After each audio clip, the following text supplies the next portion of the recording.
makasih perkenalannya. Artinya banyak di sini yang saya absen sekali lagi dulu ya. Tadi si Mepi Tama belum ada.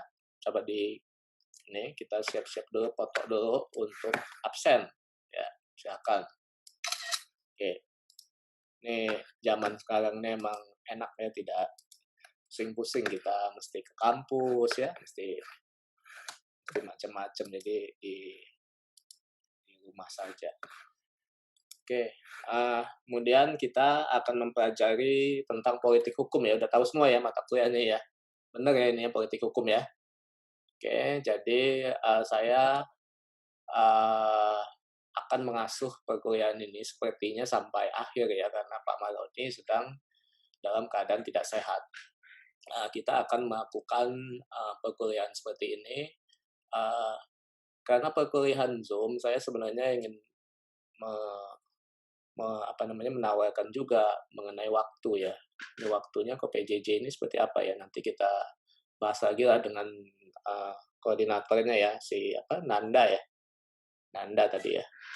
Jadi kita bahas apakah memang mau jam segini atau di waktu yang lain. Karena PJJ ini kan yang penting kita melakukan pembelajaran. Ya. Kemudian, bentar, kita, oke ini. Oke ya, mungkin bagi kelihatan nggak share screen-nya? Kelihatan ya? Kelihatan, Pak. Kelihatan, Pak. Kelihatan, Pak. Kelihatan semua ya itu ya. Bentar ya.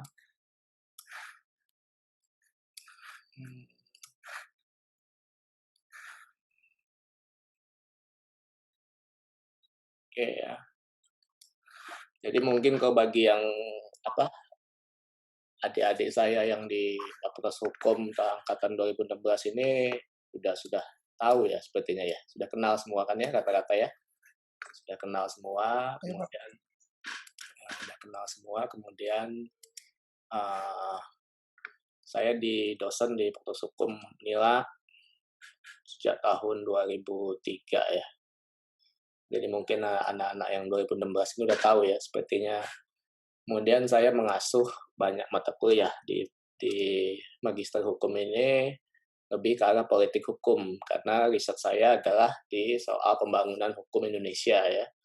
Jadi saya juga di staf ahli Bapemperda DPRD Provinsi, staf ahli DPD RI, kemudian sekarang juga di Sekretaris Lembaga Penelitian Unila.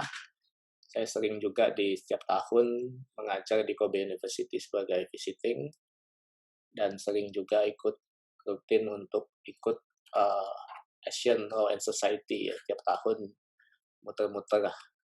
Nah, nanti juga perkuliahan ini saya harapkan kita cuma 14. Saya minta nanti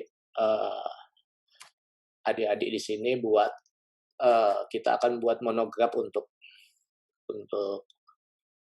tugas dan ujian ya. Jadi saya tidak akan memberikan ujian, nanti kita akan buat tulisan ya. Kalian harus mengikuti, nanti ada seminar tentang pembangunan hukum, dan kita akan lebih ke arah membuat panel politik hukum ya. Di Unila nanti diadakan, itu gratis juga, jadi nggak perlu bayar ya.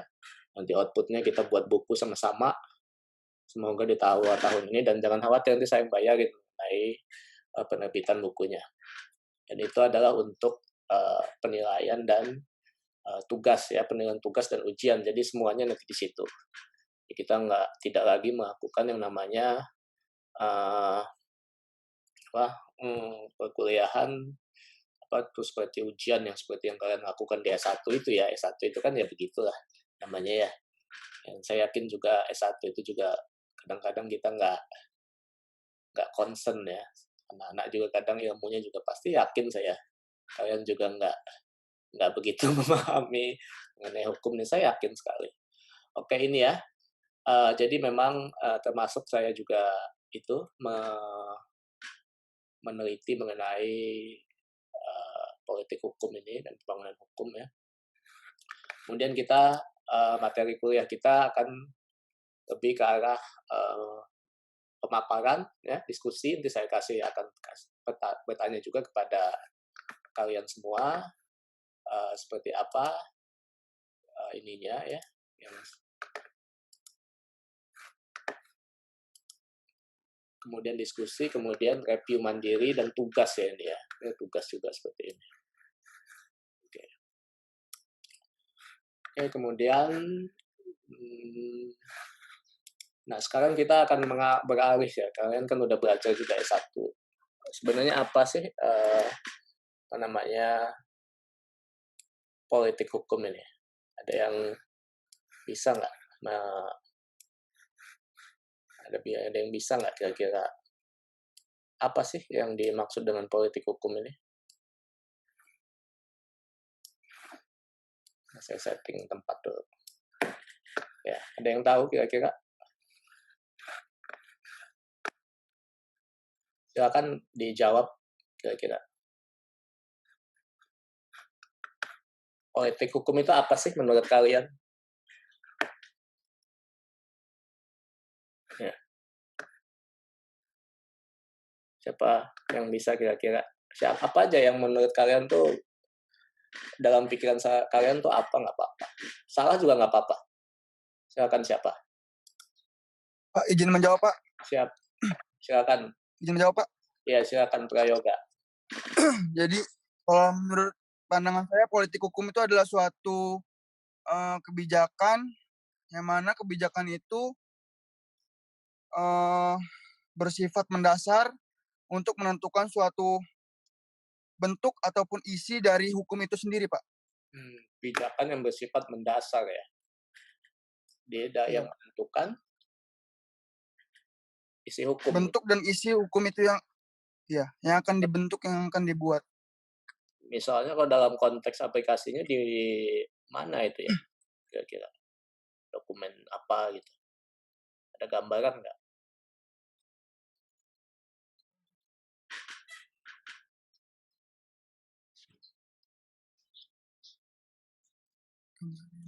Gambaran apalah. Jadi kita jangan khawatir ya di diskusi ini, kalian silakan saja, namanya kita sama-sama belajar ya. Salah itu sangat dimaklumi ya, karena manusia. Yang penting jangan bohong.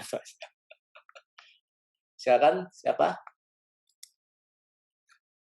Ada yang mau? Gimana, Pak, tadi, Pak? Apa sih politik hukum itu menurut pemahaman kalian? Nah, kita kan belajar politik hukum nih mata kuliahnya.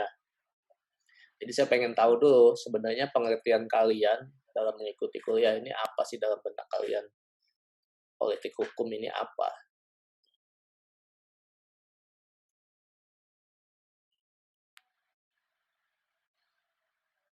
Ya, Pak. Ya, silakan.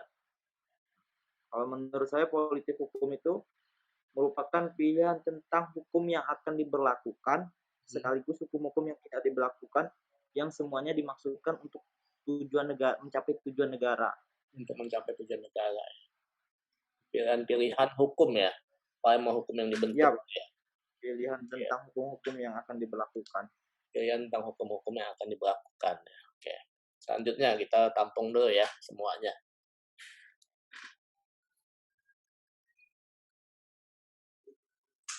Ada yang lagi?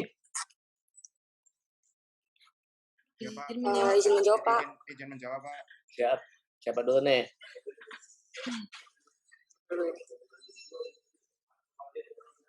Silakan.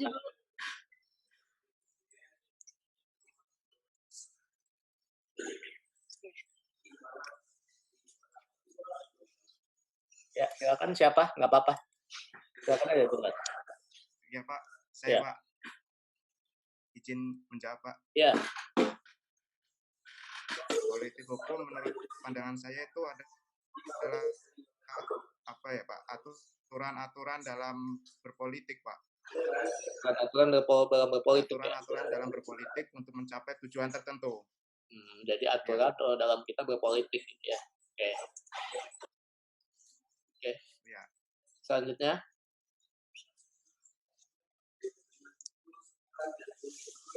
Izin menjawab, Pak. Ya. Ya, silakan. Kalau politik hukum menurut saya itu kebijakan dasar negara di bidang hukum yang dari nilai-nilai yang berlaku dalam masyarakat. kebijakan hukum negara. Kalau pengaplikasiannya Pancasila, Pak. Pancasila pengaplikasiannya. Nasional. Iya. Oke. Yang bersumber dari nilai-nilai yang berlaku dalam masyarakat. Yang bersumber dari nilai-nilai yang berlaku di masyarakat. Artinya harus juga melihat nilai-nilai yang ada di masyarakat gitu ya. Oke. Selanjutnya, silakan. Ya. Menurut saya politik hukum adalah politik perundang-undangan yang menentukan isi dan tujuan perundang-undangan tersebut. Yang menentukan isi dari perundang-undangan tersebut. Jadi khususnya lebih ke perundang-undangan ya. Iya. Oke. Ya, selanjutnya siapa? Pak, izin menjawab, Pak. izin Pak. Boleh. Ya. Starin ya. Politik hukum menurut saya ialah politik dari hukum, yaitu suatu kajian hukum yang mencoba untuk memberikan gambaran yang lebih luas terhadap eksistensi sistem hukum. Gimana maksudnya, coba dijelasin lagi. Politik hukum yaitu suatu kajian hukum yang mencoba untuk memberikan gambaran yang lebih luas eksistensi dari sistem hukum. Kajian hukum ya dia ya, artinya ya. Bentuknya ya, kajian hukum. Oke. Ya, siapa yang lagi yang ini? Ya Pak, saya. Boleh, Muhammad. Jadi politik hukum itu adalah suatu kebijakan penyelenggara atau pemerintah yang bersifat mendasar dalam menentukan arah untuk bentuk maupun isi hukum yang akan dibentuk atau tentang apa yang akan dijadikan untuk menghukum sesuatu, Pak. Untuk membuat menghukum tertentu. Jadi pemerintah ya, khususnya ya. Pemerintah ya, Yusuf. Iya. Muhammad ya. Iya, Pak. Oke. Iya. Ini ada banyak ya, betul semua sebenarnya sih, nggak ada yang salah sebenarnya ya. Kenapa? Karena banyak sekali pandangan mengenai politik hukum itu ya. Nah, kita akan lihat apa sih pandangan dari para ahli mengenai politik hukum itu. Ini kita lihat ya, Sacipto Raharjo, ya, Prof. Cip ya, almarhum Prof. Cip, yang menciptakan mazhab hukum progresif namanya ya, kalau kalian tahu, itu mazhab hukum progresif Sacipto Raharjo. Dia menyatakan begini, aktivitas memilih dan cara yang hendak dipakai untuk mencapai suatu tujuan sosial dan hukum tertentu dalam masyarakat ya. Lihat ini ada kata kuncinya. Memilih ya, memilih dulu nih ya. Memilihnya bentuknya apa, pakai alat apa. Ya, kemudian dan cara yang hendak dipakai seperti apa ya. Untuk mencapai suatu tujuan sosial. Ini saya kasih contoh, ini gambar apa nih? Gambar disabilitas ya. Disabilitas. Jadi maksudnya adalah misal kita akan melakukan suatu perlindungan terhadap penyandang disabilitas, maka bagaimana caranya ya? Apa pilihan-pilihan alat yang akan digunakan yang dipakai untuk melindungi penyandang disabilitas ini ya. Namun Sacipto Raharjo sebenarnya tidak terlalu fokus dalam hal bagaimana hukum sebenarnya melindungi. Kenapa? Karena dia memakai ada juga soal sosialnya ya. Jadi memang tidak murni dalam konteks hukum. Nah, tapi ini pengertian politik hukum menurut Sacipto Raharjo. Artinya dalam konteks politik hukum menurut Prof. Cip itu kita harus dulu men-set tujuannya itu apa. Tujuannya gitu ya. Misal kalau kalian mau, misal si tadi Prayoga tadi kan lagi naik mobil mau ke Bakahuni. Memakai apa? Memakai mobil, pemotor, apa sepeda, atau jalan kaki ya. Kemudian metodenya apa? Makai apa? Makai jalan tol atau jalan biasa. Nah, tapi dilihat dari konteks ini, nah itulah yang harus dipikirkan dalam mencapai tujuan sosial tertentu. Misal, banyak masalah yang terjadi di Indonesia, misal kelaparan, kemiskinan, ya. Nanti kita akan bahas mengenai omnibus yang lagi hot ini ya. Omnibus ini kan karena banyak lapangan pekerjaan yang kurang ya. Misal akhirnya kan seperti kalian nih mungkin kesulitan setelah selesai perkuliahan S1, kesulitan untuk mencari pekerjaan. Nanti kita akan cek itu ya. Ini Sajipto Raharjo, dipahami ya pengertian mengenai politik hukum menurut ini ya. Jadi ada 2 kata kuncinya, yaitu adalah aktivitas memilih dan caranya. 3 kata kunci. Memilih, caranya apa, dan tujuannya apa. Ya, jadi ini misal nanti dalam konteks Mbak tadi yang dari rumah sakit ya, misal ke coronavirus sekarang ini ya, kita tujuannya apa? Tujuannya perkuliahan tetap berjalan. Apa caranya? Caranya ya dengan mengadakan program pembelajaran jarak jauh ini ya. Kenapa? Karena tidak bisa bertatap muka. Ini sebenarnya politik hukum yang dimaksud itu seperti itu ya. Makanya ada pembelajaran jarak jauh ini, politik hukumnya adalah untuk mencapai cara-cara pendidikan yang bisa diakses ketika masa pandemi. Itu politik hukum itu namanya. Oke. Kita lihat Pak Wahyono ya. Kebijakan dasar yang menentukan arah ya. Tadi seperti yang sudah disampaikan teman-teman tadi semua juga banyak. Tolong itu siapa ini ya? Mevi ini ya. Siapa sih yang nggak ada videonya ini? Tolong videonya ini kan ya. Karena ini direkam soalnya. Elva, Pak, itu. Elva Iya, ya. Pak. Anaknya masih rewel, Pak. Maaf. Anaknya masih rewel. Maaf, Ya. anaknya masih rewel, iya. Masih netain anak. Oh. Nanti dihidupin, Pak. Iya, hidupin ya, karena ini direkam. Karena saya ini udah ditanya-tanya ini kadang sama magister hukum, Pak, itu kok nggak dimulai perkuliahannya. Ya. Oke. Iya, Pak. Pak ini Pak Wahyono menyatakan bahwa kebijakan dasar yang menentukan arah ya. Di sini ada kata kuncinya apa? Kebijakan dasar pertama ya. Kemudian yang menentukan arahnya apa, bentuknya apa, maupun isinya apa ya. Jadi itu lebih ke arah dalam suatu kebijakannya apa sih sebenarnya. Nanti kita akan bahas ya mengenai Omnibus Law. Apa sih kebijakan dasar dari Omnibus Law itu? Ya, Omnibus Law itu kan suatu bentuk politik hukum sebenarnya yang bisa kita lihat dari kebijakan dasarnya apa, arahnya apa, bentuk maupun isinya itu apa ya. Nanti kita lihat. Ini Pak Wahyono. Jadi dia lebih ke arah sesuatu. Ini saya sangat setuju dengan definisi ini sebenarnya ya. Nah, selanjutnya adalah Mahfud MD ya.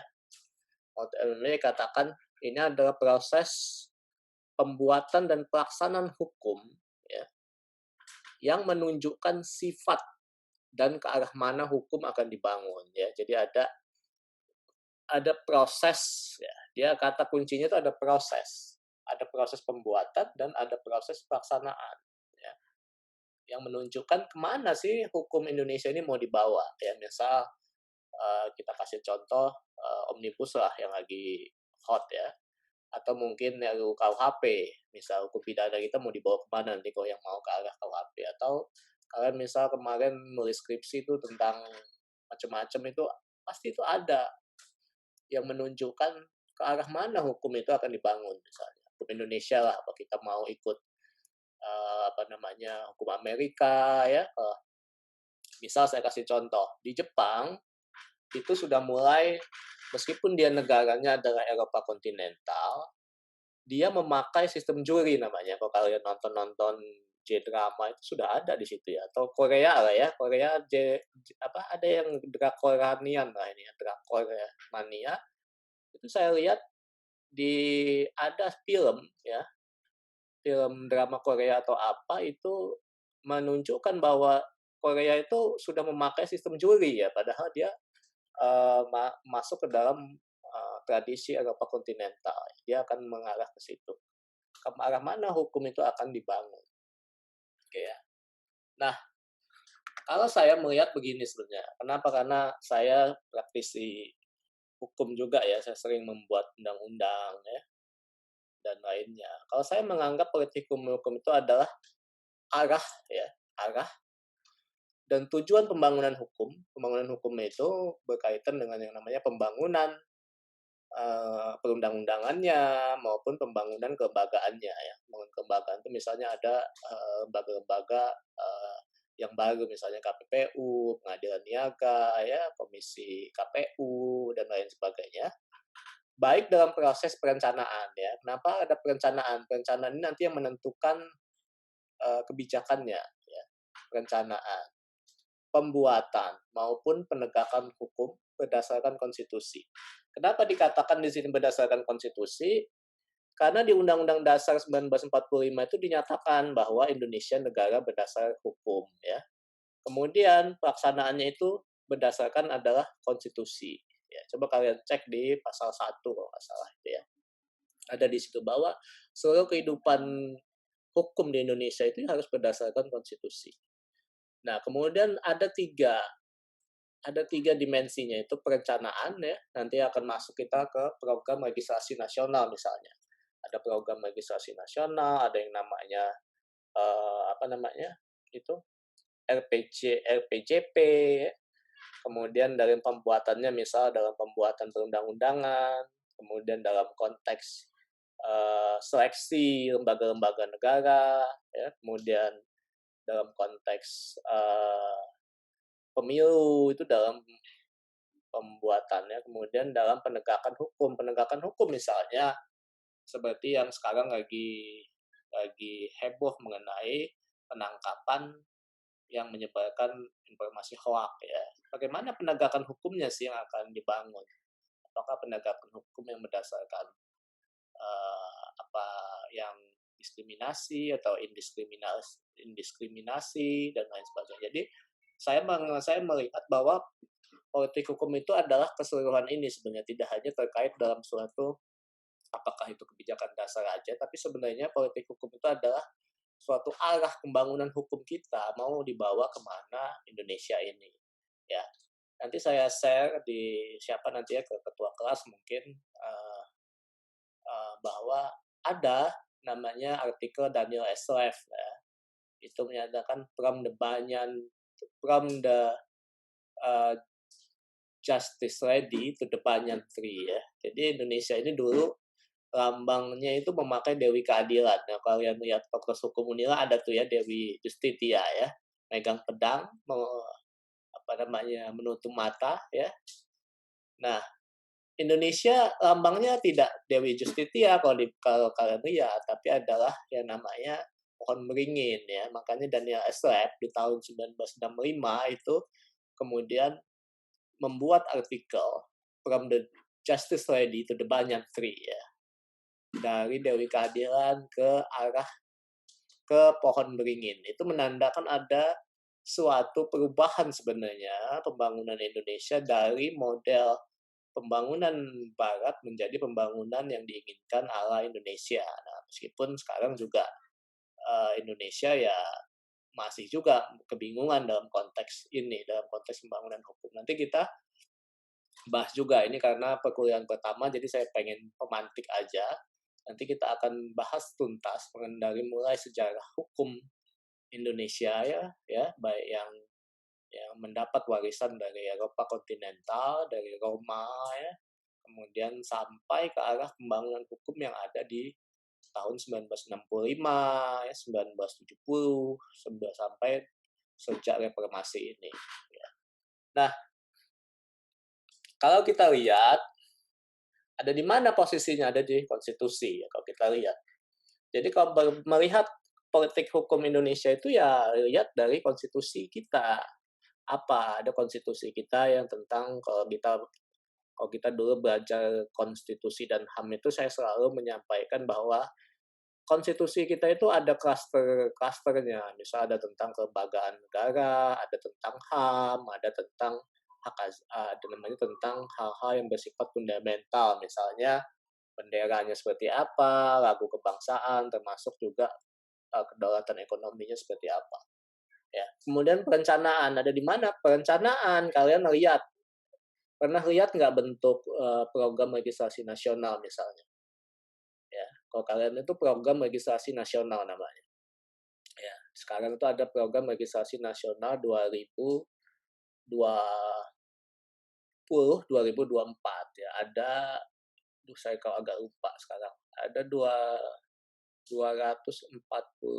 kalau nggak salah ya. Program legislasi nasional yang harus diselesaikan selama 5 tahun ini. Ya. Di tiap tahunnya kita ada yang namanya program prioritas, legislasi nasional prioritas 2020. Ada sekitar 37 rancangan undang-undang. Salah satunya adalah Omnibus Law itu ya. Nanti saya share juga ini karena belum selesai membuat slide-nya yang bagus ini ya. Jadi nanti kita akan buatin lagi yang lebih bagus. Kemudian di pembuatan ini misal dalam konteks pembuatan undang-undang seperti yang disampaikan siapa tadi saya lupa ya, bahwa tentang perundang-undangan ini penting. Kenapa? Karena Indonesia itu dibangun dalam dasar negara Eropa kontinental. Jadi bohong sekali kalau kita tidak mementingkan undang-undang memang. Indonesia ini adalah negara undang-undang. Ya. Indonesia, kalau kalian ingin ketahui, ada 1.687 undang-undang yang existing. Bayangkan ada 1.687 undang-undang yang existing. Artinya negara kita ini semuanya ya kehidupan kita itu diatur dengan undang-undang ya. Bayangin kalau ada 1.687 undang-undang, berapa banyak PP yang ada? Berapa banyak peraturan presiden yang ada? Sampai ke perda-perda. Di Lampung aja perda ada banyak. Kemudian penegakan. Nah, penegakan nih yang kadang-kadang dijadikan suatu yang memang penting ya. Kenapa? Karena isi hukum, perencanaan, pembuatan tanpa penegakan yang bagus, maka akan sangat sulit untuk menjadi konsisten. Misal saya kasih contoh, misal penangkapan ya yang ada ya, kita nggak tahu, mungkin nanti teman-teman yang punya pengalaman dalam konteks penegakan nih bisa melakukan itu. Nah, kemudian penegakan ini juga tidak hanya di Indonesia sebenarnya bermasalah ya. Misal saya kasih contoh, kemarin tuh di Amerika yang Black Lives Matter itu ya, siapa itu ya, yang kasus rasialisme itu ya, karena dia hitam atau apa, dia akan ditangkap ya. Kalau kalian nonton ada film Designated Survivor juga, nonton nggak? Ada yang nonton nggak Designated Survivor gitu ya? Tentang gedung putih yang dibom habis sampai tinggal satu-satunya orang yang jadi presiden ya. Kemudian semua hal-hal yang bersifat Arab atau apa itu dicurigai. Itu yang namanya penegakan hukum yang tidak konsisten ya. Misal ya kalau saya mah nggak masalah ya, karena saya ini kan muka-muka Cina ya, jadi aman lah kalau kalau ke luar negeri ya. Tapi kalau mau yang muka-muka Arab, jilbab panjang itu nanti dicurigai. Nah ini adalah diskriminasi dalam penegakan hukum sebenarnya. Kenapa? Karena belum tentu bungkus itu kan menandakan isi ya, belum tentu bungkus yang bagus, tapi isinya juga bagus. Nah, politik hukum itu ada di semua ini ya, di konstitusi, di perencanaan dokumen nanti kita akan cacah lagi, di pembuatan itu ada di undang-undang ya, kemudian di penegakannya ada di penegakan dalam konteks penegakan hukum. Misal ini banyak penegakan hukum Indonesia ini bermasalah, misal seperti kasus Jaksa Pinangki lah, kemudian kasus-kasus lain lah yang sangat dekat dengan kita sebenarnya. Nah, ini kita ini slide terakhir untuk pertemuan hari ini. Kita jangan terlalu lama juga melakukan pertemuan ini. Nanti saya minta terakhir satu-satu nanti mengemukakan lah pendapatnya mengenai ini. Nah, ini adalah Omnibus Law ya. Mungkin kalian juga ikut serta dalam penyebaran hoax atau apa gitu kan, penyebaran share langsung gitu ya tanpa membaca ya. Ya saya nggak apa-apa sih sebenarnya, itu dalam dinamika hidup. Nah ini yang saya kasih contoh politik hukum ya. Kalau kita mau melihat contoh politik hukum itu yang sangat jelas ya Omnibus Law ini sebenarnya ya. Jadi saya kasih catatan bahwa Indonesia itu ada 1.687 undang-undang. Nah, hal-hal yang bersifat misal perizinan, tenaga kerja dan lainnya itu kalau kita belajar di Fakultas Hukum dulu, itu tersebar di banyak undang-undang ya. Nanti minggu depan kita bahas lagi secara mendetail mengenai Omnibus Law ini sebentar lah supaya kalian juga mengetahui sehingga kalau diskusi-diskusi bisa nyambung sedikit lah mengenai Omnibus Law ini ya. Nah, Omnibus Law ini sebenarnya yang tadi itu ya, kebijakan awalnya adalah politik hukumnya adalah untuk memangkas regulasi sebenarnya. Itu politik hukum awal ya. Kebijakan dasarnya adalah untuk memangkas legislasi atau regulasi yang banyak tentang penciptaan lapangan kerja atau investasi. Kita lihat kalau kalian baca-baca sebenarnya tujuannya ya investasi sebenarnya. Bisa banyak sekali perusahaan-perusahaan yang sekarang lepas dari Indonesia, misal kalau nggak salah naik ya seperti itu banyak yang ke daerah-daerah seperti Kamboja, Vietnam, Laos, Sri Lanka, atau kalau teman-teman sini sering lihat misal Zara ya, produk-produk Zara, H&M, Uniqlo itu kan dia produksinya Sri Lanka, Bangladesh ya, negara-negara itu. Jarang sekali kita bisa dapat made in Indonesia misalnya, atau produk ini di Indonesia lah, intinya ada Indonesianya. Nah, jadi Indonesia banyak sekali sebetulnya. Kenapa? Karena banyak sekali permasalahan misal izin dan lain sebagainya. Nah, kemudian dasarnya adalah memangkas itu semua. Itu yang kebijakan tadi ya disampaikan siapa tadi, kebijakan dasarnya itu memangkas regulasi. Kemudian metodenya apa? Metodenya adalah Omnibus Law. Ini cara yang namanya memangkas regulasinya adalah dengan cara metode Omnibus Law. Nah, Omnibus Law ini adalah hasil dari Konferensi Hukum Tata Negara tahun 2016 sebenarnya di Jember yang menyatakan Indonesia ini gemuk sekali. Tapi memang waktu itu tidak ada yang namanya teknis seperti apa sih Omnibus Law ini harus dibentuk kayak apa modelnya. Ya, itu tidak dikenal sekali saat di Undang-Undang Pembentukan Peraturan Perundang-undangan. Kalau kalian belajar mengenai perancangan undang-undang ya maupun HPU ya, HPU maupun undang-undang itu tidak dikenal format Omnibus Law ini dalam Undang-Undang P3. Nah, caranya adalah memakai Omnibus Law yang seperti yang tadi ya. Yang tadi kan kita lihat ini ya, proses pembentukan ini kebijakan dasar kan ya. Arah bentuk ya, bentuknya apa. Di sini adalah cara yang hendak dipakai ya, ini ya dia. Ya kan? Nah, ini adalah dengan cara yang namanya Omnibus Law ini, ya, Omnibus Law sebagai politik hukum. Jadi memang Omnibus Law ini politik hukumnya adalah perampingan legislasi, caranya yang ditempuh adalah dengan cara metode Omnibus Law. Tujuannya apa? Tujuannya adalah untuk penciptaan lapangan kerja. Nah, inilah tugas kita semua. Sebenarnya, apakah ketiga hal itu sinkron misalnya, ya, mulai dari politik hukumnya apa, metodenya apa, baik tujuan pencapaiannya apa. Apakah benar kemudian Omnibus Law ini dapat menjadi sarana untuk penciptaan lapangan kerja, ya, seperti itu. Nah, begitulah. Jadi saya menutup kuliah hari ini dengan catatan bahwa coba kalian pikirkan mengenai Omnibus Law ini sebagai politik hukum ya. Sebagai politik hukum, Omnibus Law ini sebagai politik hukum. Omnibus Law ini sebagai politik hukum seperti apa? Ya.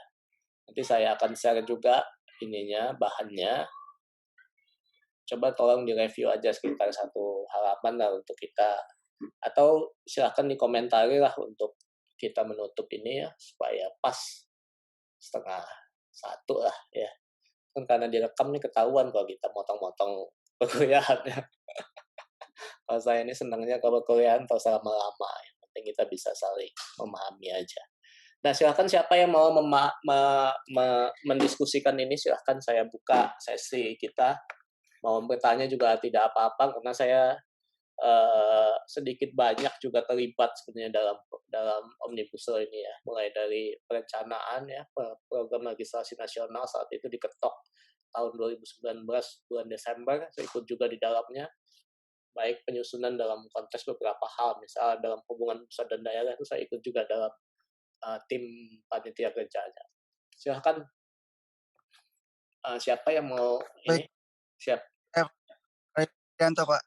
Ya, Pak Yoga ya. Izin Pak, Ya, ada beberapa yang ingin saya pertanyakan mengenai Undang-Undang Ciptaker atau Omnibus Law ini Pak. Sebelumnya saya kan buka di media sosial ya Pak, banyak dinamika perkembangan pembicaraan mengenai Undang-Undang Ciptaker yang beredar, padahal belum ada juga kan Pak sebenarnya draftnya, yang setelah diketok juga itu kan belum keluar kan draftnya. Halo, dengar nggak Pak? Kedengaran. Jelas. Silakan terus saja. Kemudian? Oke, lanjutkan Pak. Ya, saya nah lagi kemudian screenshot soal. Beberapa pertanyaan yang saya tangkap atau saya cermati beberapa hal, yaitu gini Pak. Pertama, apakah undang-undang itu emang memiliki suatu cacat bawaan produk hukum yang didapatkan melalui proses politik itu terdapat suatu undang-undang cacat, bahasa hukumnya kalau kata Pak Marja. Saya kemarin diskusi dengan Pak Marja, karena kata Pak Marja, undang-undang itu, produk undang-undang itu pasti terdapat isi yang cacat. Nah, itu sebagai Bapak kan sebagai yang suka dimintai saran, nasihat, dan segala macamnya, itu apa sih Pak yang bisa diantisipasi untuk produk-produk cacat itu yang dikeluarkan oleh legislatif DPR bersama-sama dengan pemerintah? Itu yang pertama. Yang kedua, kalau misalnya undang-undang Omnibus Law ini kan sudah diketok Pak, kok draftnya itu benar nggak? Belum keluar, tapi sudah diketok. Berarti itu yang diketok tuh apanya Pak? Ya.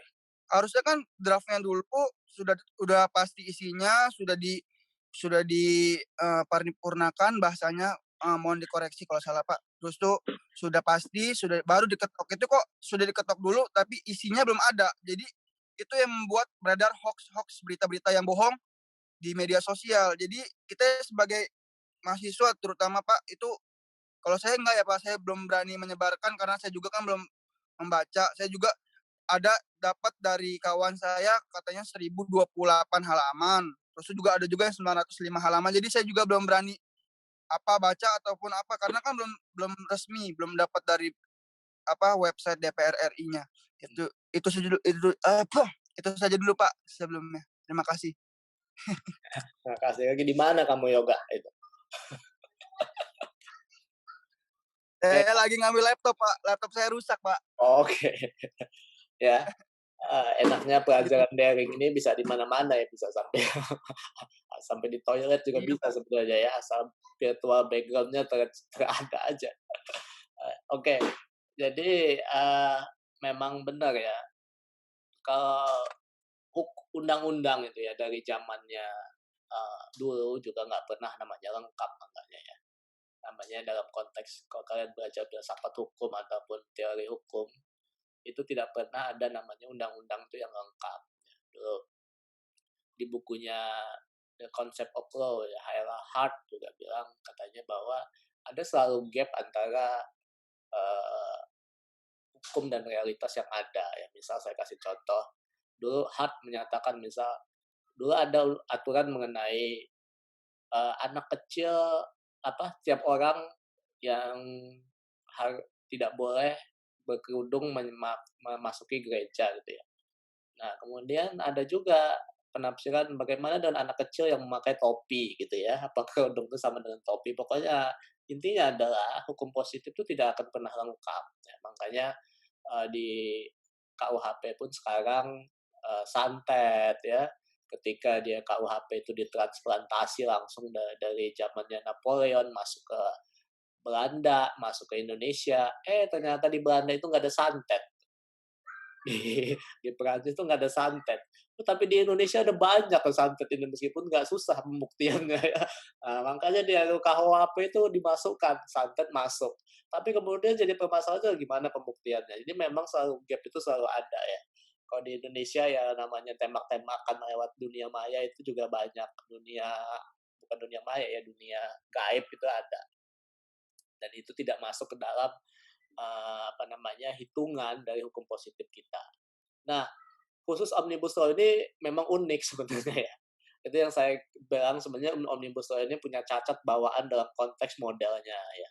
Bentuk Omnibus Law ini cacat sebenarnya kalau kita lihat bahwa Omnibus Law ini tidak dikenal dalam sistem hukum Indonesia.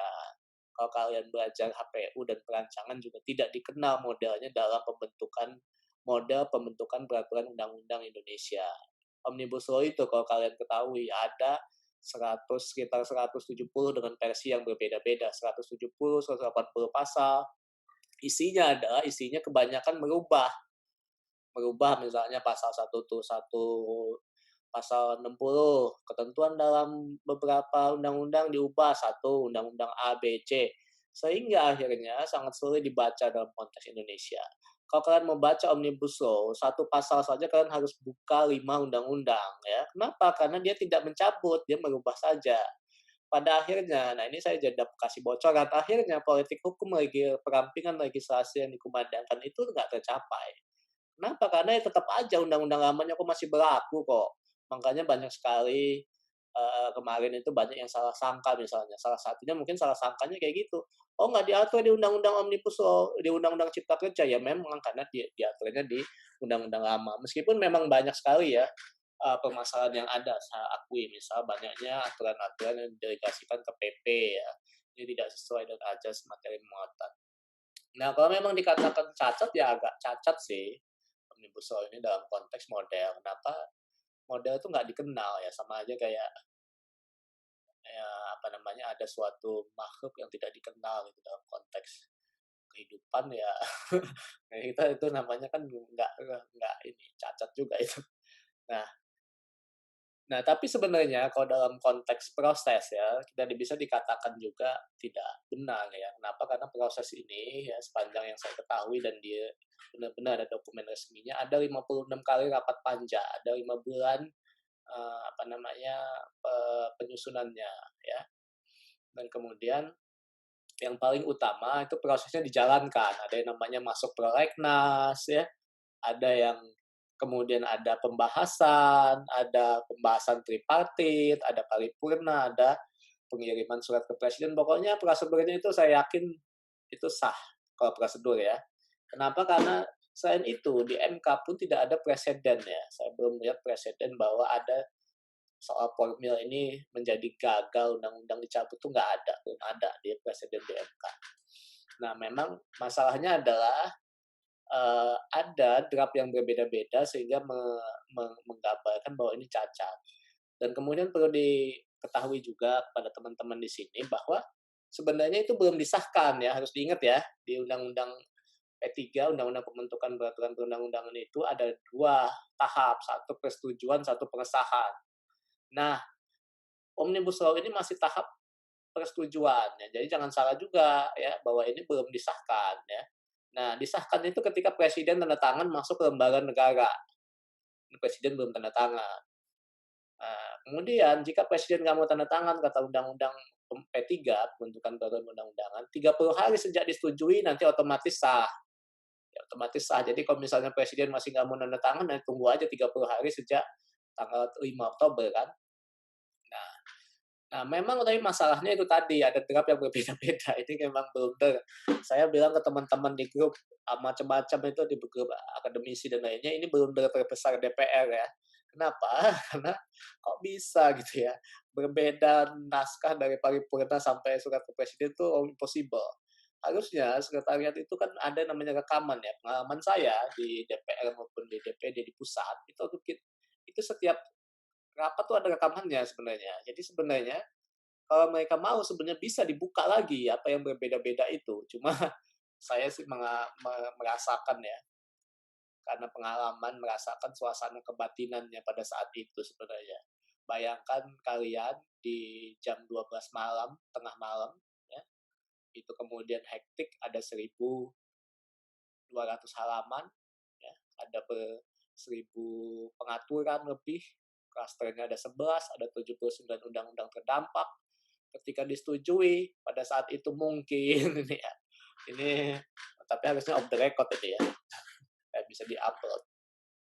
Mungkin aja terjadi kesalahan itu sekretariat. Saya ingat dulu ketika prolegnas ya, penetapan prolegnas itu jam 1 malam, bayangkan. Jam 1 malam itu tenaga ahli DPR diminta langsung semua tolong dipetakan, disisir, diinventarisasi yang mana judul-judul yang sama. 30 menit. Nah ini yang saya khawatir ketika disetujui, diketok palu itu ada sekretariat yang buat PDF itu. Dibuat PDF itu final, disebar. Sehingga akhirnya belum dicek lagi. Padahal harusnya jangan disebar dulu sebenarnya ya. Ini menurut saya sih kesalahan blundernya di situ sebenarnya. Jadi, ya itulah namanya, saya ngerti, makanya nggak di status-status medsos saya nggak saya sebutkan itu. Kenapa? Karena terjadi memang suatu kesalahan-kesalahan human error itu. Sama lah kayak kalian mengerjakan skripsi ya, besok mau disubmit, ada aja yang salah kayaknya, halaman persembahan, terus masih copy paste ya.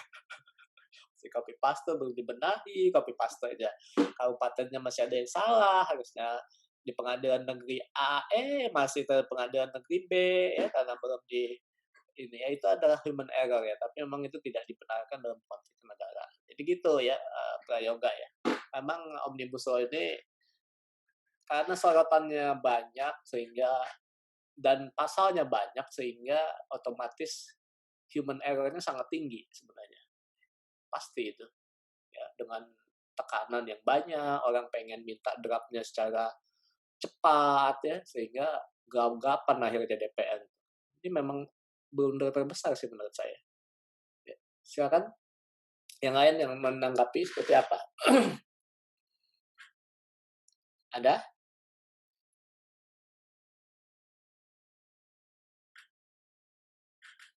Nanti saya akan buat ya, atau ada lagi nggak kira-kira di sini yang mau disampaikan?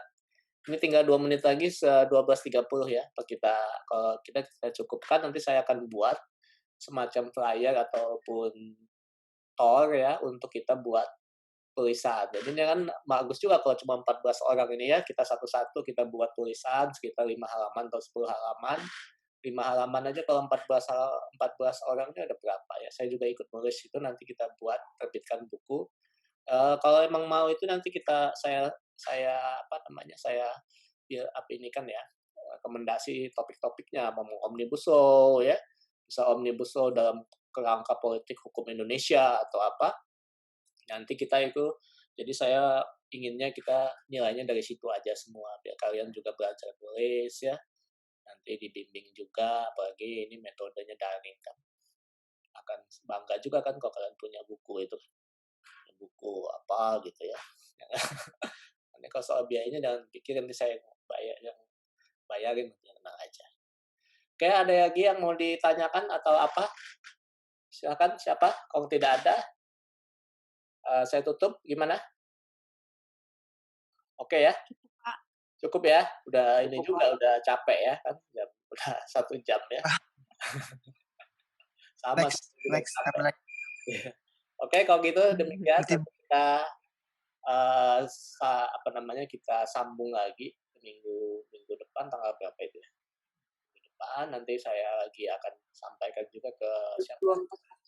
Anda ya, kemarin ya, emailnya ya. Izin bertanya, Pak. Iya. Izin bertanya. Ada yang tanya, Pak? Siap. Betul. Siapa yang bertanya?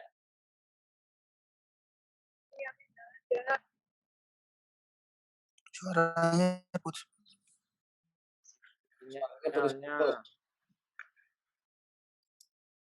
Silakan, yang bertanya siapa?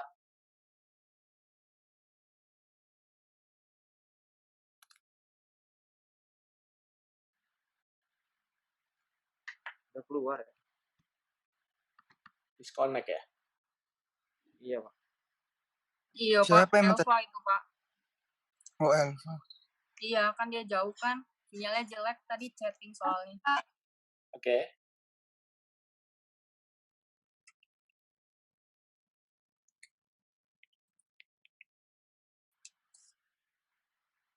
Oke, nanti kalau gitu disampaikan saja di email atau apa nanti, atau disimpan untuk minggu depan ya. Jadi minggu depan masih ada kita bisa diskusikan ya. Baik, Pak. Oke, kalau gitu Banyak. nanti saya juga sampaikan materinya. Nanti kita lagi, karena ini agak-agak ini juga ya. Tadinya saya santai-santai saja sebenarnya, karena kan Pramaroni duluan kan. Menurut kata saya nantilah tengah-tengah semester kita mau WFH juga. Unila kan sekarang lagi lockdown ya, lagi ada kena positif 2. Jadi kita lagi masih WFH, jadi kaget juga saya diminta memulai ini. Tapi anyway, ini nanti slide-nya itu saya share yang kali ini ya kepada ini. Silakan nanti kita kirim ke Nanda aja ya, ke email ya. Demikian saya akhiri. Wassalamualaikum warahmatullahi wabarakatuh. Salam sejahtera. Waalaikumsalam warahmatullahi wabarakatuh. Terima kasih banyak, Pak. Terima kasih, Pak.